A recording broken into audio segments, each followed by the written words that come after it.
वृंदावन के विश्व प्रसिद्ध कृपालु परिषद की चेयरमैन और जगत गुरु कृपालु महाराज की 3 बेटियों में सबसे बड़ी बेटी विशाखा त्रिपाठी की 2 दिन पहले अचानक सड़क हादसे में मौत होने के बाद पूरा कृपालु परिषद परिवार जहां शोक में डूबा हुआ है, वहीं वृंदावन के प्रेम मंदिर स्थित प्रार्थना हॉल मृतक विशाखा त्रिपाठी का शव कल शाम को लाया गया, जहां पर शव को भक्तों के लिए दर्शन हेतु रखा गया है, जहां प्रतिदिन हजारों लोग उनके अंतिम दर्शन को पहुंच रहे हैं। आपको बता दें कि धर्मनगरी वृंदावन में सनातन के लिए अलख जगाने वाले धर्मगुरु जगतगुरु कृपालु महाराज ने अपने जगतगुरु कृपालु परिषद की स्थापना करी, जहां पर रोजाना हजारों साधु संतों के भोजन सेवा के साथ साथ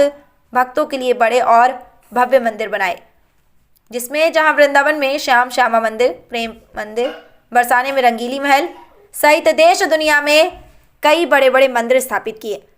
जिसमें प्रतापगढ़ के कुंडा में बहुत विशाल आश्रम और गरीब लड़कियों के लिए शिक्षा देने का काम किया जा रहा है। वहीं अब इस हादसे के बाद सभी भक्त दुखित हैं। वहीं इसके लिए आज कृपालु परिषद के प्रचारक मुकुदानंद महाराज,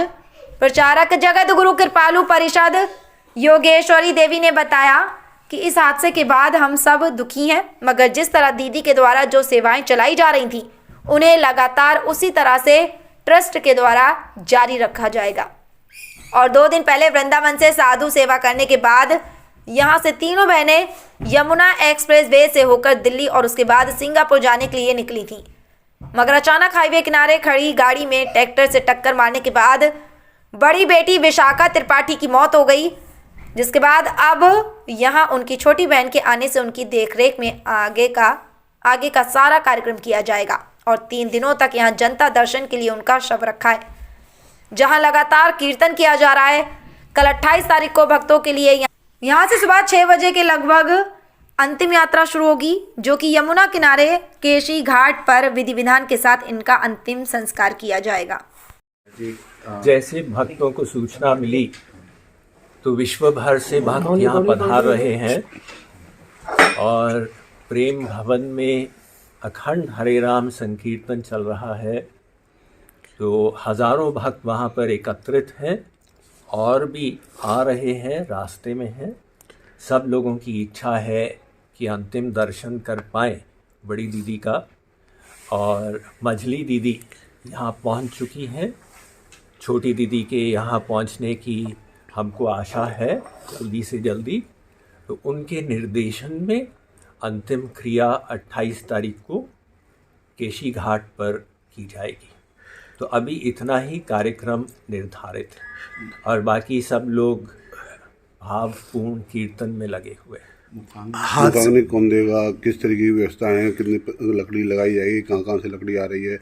कितने पंडित होंगे, थोड़ा सा उसकी बारे जान। वो हमारे जो ट्रस्ट के संचालक हैं उसमें वो अपना प्लानिंग कर रहे हैं,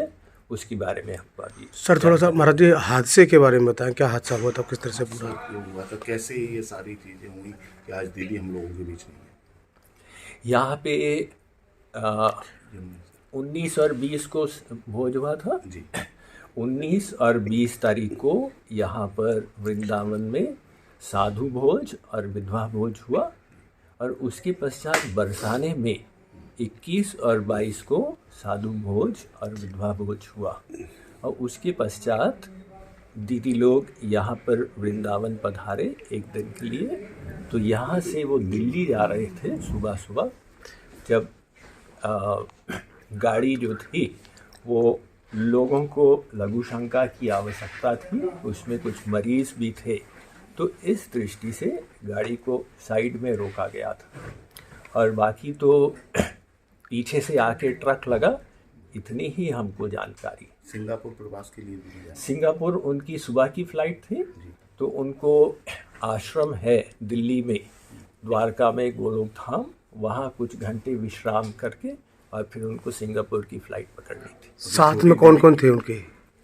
उस समय जब हादसा गाड़ी हुआ? में जी, 3 दीदी थे, उनके ड्राइवर थे, और साथ में सत्संगी लोग, सेवा दल था। छोटी दीदी की भी क्या स्थिति है? छोटी दीदी की एक छोटी सी सर्जरी हो चुकी है और वे स्टेबल हैं, और हमें आशा है कि जल्दी से जल्दी ठीक हो जाएंगे।